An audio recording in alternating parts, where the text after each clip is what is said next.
mo rin bang dumami ang iyong benta? Ito yung simpleng ginagawa nating mga tindero-tindera. Sana makatulong sa inyong mga kasari. Pero bago natin umpisahan, huwag mo namang kalimutan mag-subscribe ka na sa Palawenyang Tindera at paki-like na rin ang aking video. Lalo na isang linggo na naman mahigit sa titintin na nawala. Ngayon lang ako ulit nagpakita kasi busy ako. At ito na, umpisa na natin ang masaya nating chismis. Magandang gabi mga kasari-sari. So ito na naman ang inyong Palawenyang Tindera. At syempre for today's video, ano nga bang sekretong malupit na titintin? Bakit marami akong kakumpetensya pero kahit papano ang aking kita ay waging-wagi pa rin, no, mga kasari, no? So gabi na dito sa amin, mag-alas 8 na mga kasari. Pero alam niyo ba, isa sa dahilan, no, ito lang, isa sa dahilan na ginagawa na titintin, makinig ka sa mga comment ng iyong customer. Baka may magsabi, paano yung natitintin kung negative naman yung comment nila? Abay, i-take mo yun as positive. Bakit? Alam mo, yung mga comment na nila, may makukuha ka dyang idea. O katulad nito, no, simpleng usapan namin ni customer. Bumili lang siya ng yelo doon sa kabilang tindahan daw. Ngayon, nagre-reklamo siya sa akin. Sabi niya, yung nabili ko bang yelo or ice doon sa kabilang tindahan, nakakompetensya ko kasi sarado na ako nung gabi. Sabi niya, iba yung lasa. So, paano yan? Pagka-customer mong ganyan, hindi nababalik sa iyo. O, diba? So, kapag may customer kang ganyan, mga kasari, at narinig mo yung ganyang mga bulong-bulungan, ayusin mo yung iyong paninda, yung iyong produkto. Lalo na tayo na mga sari-sari store, karamihan ang binibenta natin talaga ay pagkain, mga kasari. Kaya ingatan ng maigi. Ingatan yung ating produkto. So, dito siya nagre-reklamo sa akin. Sabi ko, baka mamaya yung ginawang yelo ay galing talaga sa bomba. Kasi dito sa amin, sa lugar namin mga kasari, marami pa yung tinatawag natin na bomba o yung poso, mga kasari. So, ganun. Marami pa siyang ganun dito sa amin. Kasi nga, matubig itong lugar namin, no? So, katulad sa amin, dito sa lugar ko, dito sa bahay namin, dalawa yung poso namin, mga kasari.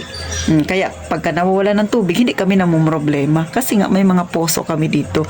So, yun yung naisip ko. Baka kasi, kaya nagkaganon yung lasa ay dahil sa poso. Pero kami dito, lahat ng tindahan, pag gumagawa ng ice, ay galing talaga sa nawasa. Kaya, hindi ko alam kung bakit ganon yung nirereklamo ni customer. Pero, dapat ikaw, tindera, ayusin mo yung pagtitinda, lalo na kung yung pagkain talaga or yung nalalasahan ni customer, yung iyong binibenta, mga kasari. Kasi malaking kawalan yan. Katulad yan, di ba, nagre-reklamo siya sa akin. So, hindi na yan babalik sa iyo, mga kasari. Hindi na yan bibili sa iyo kasi alam niya na, naku, doon na naman ako bibili sa iba ang lasa. Di ba? O maliban pa dyan, isa sa mga natatanggap na comment na titintin sa aking mga customer ay reklamo rin minsan ni customer.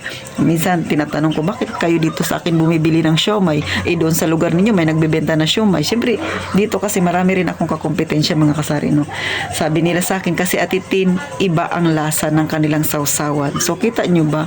So, simple lang yan na comment ni customer. Pero malaki yan yung epekto sa ating mga tindero-tindera, lalo na kung ang tindahan ninyo ay maliit. Kasi, sayang pa yun, di ba? Kaya, dapat maging alerto tayo mga tindero-tindera pagdating sa ating binibentang produkto. Dapat maganda tayong makisama kay customer. Dapat alerto tayo sa kung ano yung masasabi niya sa ating paninda. Kaya ako, mga kasari, no, hindi sa pagbubuhat ng upuan, no, pagka meron akong mga paninda na alam kong hindi siya ganun kabenta sa akin, masasabi nating slow moving talaga siya, bago ko yan ibenta kay customer, bago ko ibigay kay customer, sa harapan niya sinasabi ko, check muna natin ang expiration date, kasi nga malaking tulong yun. O pagka nakita ko, sabi niya, bakit mo pa tinitingnan bago ko ibenta sa kanya? Sabi ko kasi matagal tong mabenta sa akin, baka mamaya expired na. So, nakikita ni customer na concern ako sa kanya.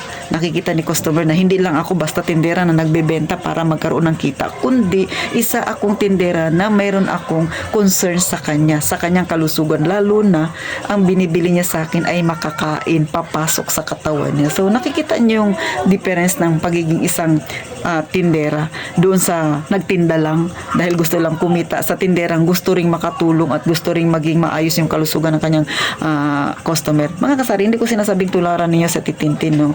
Pero kasi ako, mas priority ko yung kalusugan din ng customer ko. Kaya, bago pa yan na makarating kay customer na expired na ba yan, kailangan tayo mga tindera, i-check natin yung ating paninda. Gaya ng sabi ko, lalo na kung yung paninda na yan ay super slow, mga kasari.